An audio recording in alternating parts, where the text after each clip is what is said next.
Dear friends, it's a new year, and we were so hopeful that 2021 would put an end to the unprecedented 2020, and it would be a better and brighter new year. And yet, so far it feels as if we are still in the darkness, and the darkness around us is deep. We are still in the midst of a global pandemic, with thousands of people dying each and every day in our country, wondering why so few of us have received the vaccine. And on January the 6th, we watched in disbelief as an angry mob invaded the U.S. Capitol and temporarily halted the democratic process of counting the presidential election electoral college votes, leaving a trail of terror and destruction and death.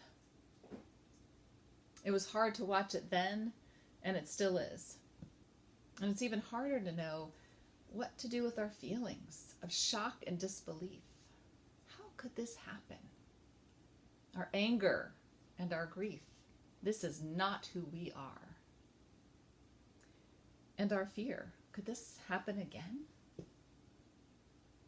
In this week between the insurrection of our Capitol, the impeachment of outgoing President Trump, and the inauguration of our new President Biden, we need to do something to counterbalance the hate and the rage and the brutality that we witnessed, and the news that we consume daily, hourly, minute by minute.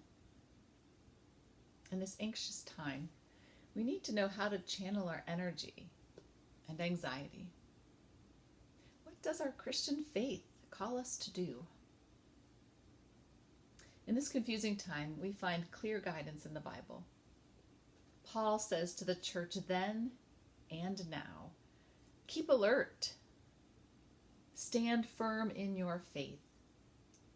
Be strong. Be courageous. Let all that you do be done in love.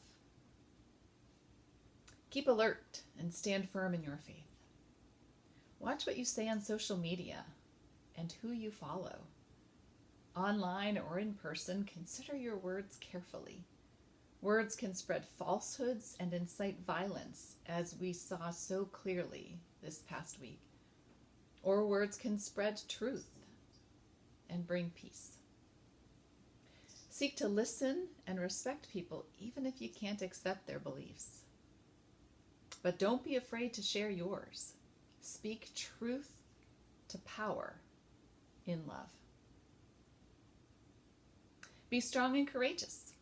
Call or write our elected officials to thank those who have been courageous in their truth-telling to protect the integrity of our vote, and to challenge those who have not. Ask all leaders to hold accountable those who incited and enacted the violence. You can support an organization working on voting access and social justice. You can join us on Sundays at 7 o'clock throughout January as we're gathering on Zoom to discuss the sermons of Reverend Martin Luther King Jr. And you can see the links below in writing in this email for opportunities to learn from other Christians seeking to be strong and courageous. Let all that you do be done in love. Jesus calls us to love our neighbors as we love ourselves. So check on friends or loved ones who may have been traumatized by the events and the messages of hate. Love yourself. Take care of yourself. Do things that refresh you, body, mind, and spirit. Take a walk. Drink water. Rest. Read a good book. I'd recommend the Bible. And breathe. Breathe. And always pray, for there is great power in prayer. Pray for wisdom and courage for our leaders, for justice and reason to prevail. Pray for those in law enforcement who are putting themselves in harm's way as they protect and serve. Pray for an end to violence and a peaceful transition of power, and to move forward. Pray for peace to settle the heart of our nation. There is an Inauguration Eve Interfaith Prayer Vigil for peace and unity in Pittsburgh. See more information in the text of this email. Friends, January 6th will be remembered as a dark day in American history. And yet, as Christians, we believe that Jesus Christ is the light of the world. And so we walk on in the light, a light that no darkness can overcome. Jesus said to us, "You are the light of the world." If we try, maybe we can make this terrible event the spark that lit the country on fire, with renewed respect and decency, increased truth-telling, and unity in diversity. If we each let our little lights shine, together we can help scatter the darkness. How? Keep alert. Stand firm in your faith.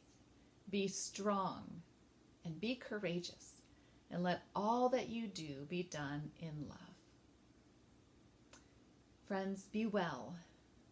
God bless you, and God bless the United States of America.